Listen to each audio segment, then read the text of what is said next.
ഇന്ന് തന്നെ സബ്സ്ക്രൈബ് ചെയ്യൂ, നിങ്ങളുടെ പ്രിയപ്പെട്ട ഷോസ് കാണൂ. രാജു,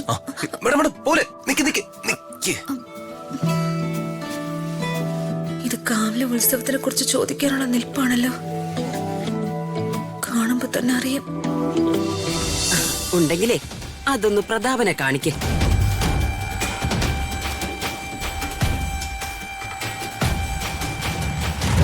പണ്ടീ നാട്ടിലുണ്ടായിരുന്നതാണെന്ന് പറയുമ്പോ പ്രതാപൻ അറിയാതിരിക്കില്ലല്ലോ. ഇല്ല അമ്മായി, എന്റെ കയ്യില് അങ്ങനെ ഫോട്ടോ ഒന്നുമില്ല. അതൊക്കെ പോട്ടെ, എനിക്ക് മറ്റൊരു പ്രധാനപ്പെട്ട കാര്യം നിങ്ങളോട് എല്ലാവരോടും പറയാനുണ്ട്.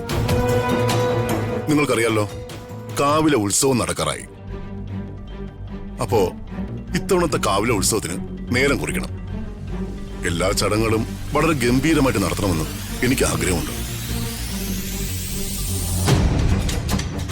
ഈ വർഷത്തെ കാവിലെ ഉത്സവത്തിന് രാജുവും രാജുവിന്റെ കുടുംബവും ഉണ്ടായിരിക്കണം. നിങ്ങളായിരിക്കും ഞങ്ങളുടെ മുഖ്യ അതിഥികൾ. അല്ല വർമ്മ സാറ്, മുഖ്യ അതിഥികളെന്നൊക്കെ പറയുമ്പോ ഇപ്പൊ എന്തായാലും നമ്മളൊരു കുടുംബം പോലെ ആയില്ലേ. അതുമായി ബന്ധപ്പെട്ട ചില ചടങ്ങുകളുണ്ടെന്ന് കരുതിക്കൊള്ളൂ. അതെ വേണോട്ടെ, അത് അങ്ങനെയല്ലേ വേണ്ടത്. അതെ, അത് അങ്ങനെ തന്നെ വേണ്ടത്. കഴിഞ്ഞ തവണത്തേക്കാൾ ഉത്സവം നമുക്ക് ഗംഭീരമാക്കണം. വർമ്മ സാറേ, അതിന്റെയൊക്കെ ആവശ്യമുണ്ടോ? ആവശ്യമുണ്ട് രാജു.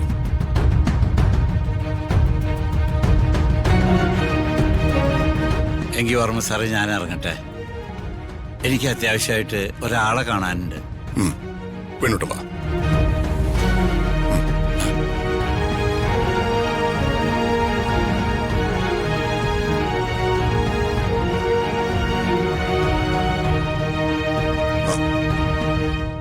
വേണോട്ടാ, കാവിലെ ഉത്സവം എന്ന് പറയുമ്പോ ഏകദേശം അറിയായിരിക്കുമല്ലോ എങ്ങനെയായിരിക്കുമെന്ന്. നിങ്ങൾ ഒരു ഉപേക്ഷയും വെക്കരുത്. പിന്നെ ചേച്ചിയുടെയും ദീപകിന്റെയും സ്വഭാവം, അല്ലെങ്കിൽ അവരുടെ പെരുമാറ്റം, അതെല്ലാം നിങ്ങളെ വിഷമിപ്പിച്ചിട്ടുണ്ടാവും. അതൊന്നും മനസ്സിൽ വെച്ചോണ്ട് നിങ്ങൾ വരാതിരിക്കരുത്. ഇല്ല വർമ്മ സാറ്, ഞങ്ങളെത്താം. വർമ്മ സാറിന്റെ കുടുംബക്ഷേത്രത്തിലെ കാവിലെ ഉത്സവത്തിന് വരാൻ പറ്റുന്നതൊക്കെ മഹാപുണ്യല്ലേ. രാജുവിന്റെയും ഋതികയുടെയും വിവാഹം കഴിഞ്ഞിട്ടുള്ള ആദ്യത്തെ ഉത്സവമാണ്. നമുക്കിത് ഗംഭീരമാക്കണം. ശരി വർമ്മ സാറ്, എന്താ ഞാൻ ഇറങ്ങട്ടെ. ശരി.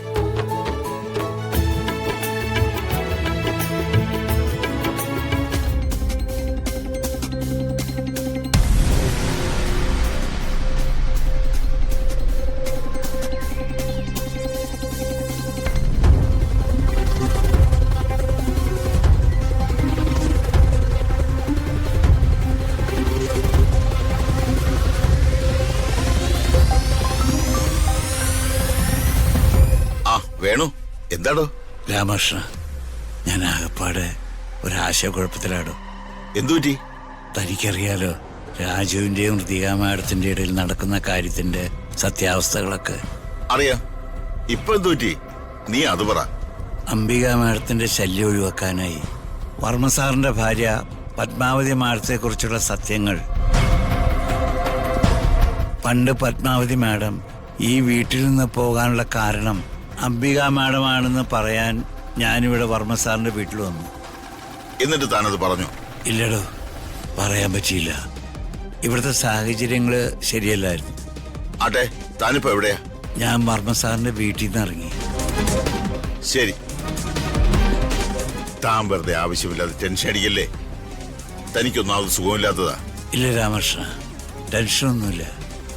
വർമ്മ സാർ എന്നെ സാറിന്റെ കുടുംബക്ഷേത്രത്തിലേക്ക് ക്ഷണിച്ചിരിക്കുക. കുടുംബസമേതം വരാനാ പറഞ്ഞത്. അതൊരു സന്തോഷമുള്ള കാര്യമല്ലേ? അംബിക മാഡം അവിടെ എന്തെങ്കിലും പ്രശ്നം ഉണ്ടാക്കുവോ? അതാ എന്റെ ടെൻഷൻ. എടോ, എത്ര സമാധാനവും സന്തോഷവും സമ്പത്തുമുള്ള കുടുംബത്തിലാണെങ്കിലും ഇങ്ങനെയുള്ള പ്രശ്നങ്ങൾ ഉണ്ടാകാനായി എല്ലാ കുടുംബത്തിലും ഓരോന്ന് കാണും.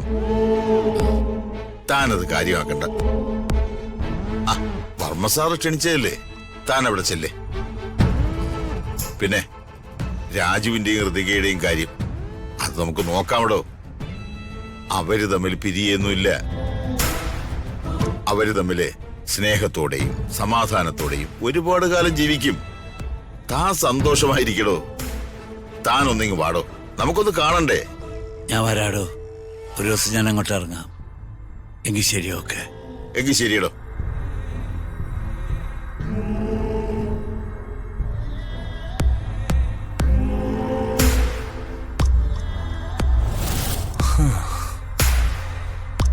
എന്നാലും കുടുംബക്ഷേത്രത്തിലെ കാവില് എന്ത് ചടങ്ങായിരിക്കും നടക്കാൻ പോകുന്ന? അയ്യോ രാജു, പോലെ നിക്ക് നിക്ക് നിക്ക്. ഇത് കാവിലെ ഉത്സവത്തിനെ കുറിച്ച് ചോദിക്കാനുള്ള നിൽപ്പാണല്ലോ. കാണുമ്പോ തന്നെ അറിയാം. രാജു രാജു ഇവിടെ നിന്നതേ ഞാൻ കണ്ടില്ലായിരുന്നു. അതാ ഞാൻ പുറത്തേക്ക് പോയത്. ഞാനേ ഒന്ന് കിച്ചൺ വരെ പോയിട്ട് വരാമേ. ചെറിയ മാ എന്നെ തിരയുന്നുണ്ടാവും. പ്രതിക മേഡം അവിടെ ഒന്ന് നിന്നേ. എനിക്ക് ഒരു കാര്യം അറിയാനുണ്ട്. അതൊന്ന് പറഞ്ഞു തന്നിട്ട് മാഡം വെക്കും. എന്ത് കാര്യം രാജു? വർമ്മ സാറ് ഇവിടുത്തെ കുടുംബക്ഷേത്രത്തിലെ ഉത്സവത്തിനെ കുറിച്ച് അച്ഛനോട് പറഞ്ഞില്ലേ?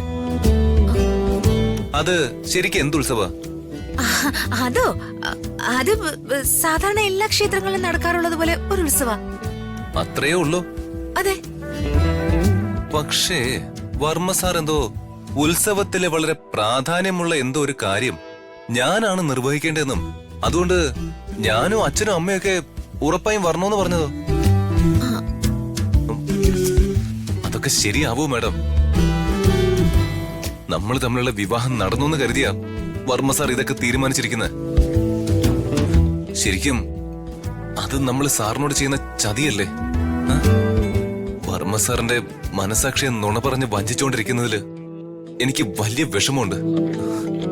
ഇനി ഈ ദൈവകാര്യത്തിലും കൂടി അത് ആവർത്തിച്ച ആ മഹാബാബൊന്നും എന്നെ വിട്ടു പോവില്ല മാഡം. അയ്യേ രാജു എന്തൊക്കെയാ പറയുന്നേ? മഹാപാപം വരുമെന്നോ? രാജുനറിയാലോ, അച്ഛന് ഏറ്റവും കൂടുതൽ സ്നേഹവും വിശ്വാസവും ഉള്ളത് രാജുനെയാ. അതുകൊണ്ട് ക്ഷേത്രത്തിലെ ചടങ്ങുകള് രാജുവിന്റെ കൈകൊണ്ട് വിളക്ക് കൊളുത്തി തുടങ്ങട്ടെ എന്നേ അച്ഛൻ ഉദ്ദേശിച്ചിട്ടുള്ളൂ. അങ്ങനെ എനിക്ക് തോന്നുന്നു. അങ്ങനെ ആയിരിക്കൂ? ഉറപ്പല്ലേ? അല്ല, കഴിഞ്ഞ വർഷത്തെ കാവിലെ ഉത്സവം രാജുന് ഓർമ്മയില്ലേ? ഓർമ്മയുണ്ട്. അന്ന് വിളക്ക് കൊളുത്തി ചടങ്ങുകൾക്കെല്ലാം മുന്നിൽ നിന്നത് അംബികാമായി ആയിരുന്നില്ലേ? അതെ. ഇത്തവണ രാജു ചെയ്യട്ടെ എന്ന് അച്ഛൻ ഓർത്തു കാണും. ഇലക്ഷനൊക്കെയല്ലേ വരാൻ പോകുന്നത്. എല്ലാത്തിനും രാജുവിന്റെ കൈകൊണ്ടുള്ള തുടക്കം നല്ലതായിരിക്കുമെന്ന് അച്ഛൻ എപ്പോഴും പറയാറുള്ളതല്ലേ? അതിന്റെയൊക്കെ ആവശ്യമുണ്ടോ മാഡം? അംബിക മാഡത്തിനും ദീപക്കിനും അടുത്ത ഉത്സവം നടക്കുന്നത് വരെ എന്നോട് വഴക്കിടാൻ വെറുതെ ഒരു കാരണമാവും.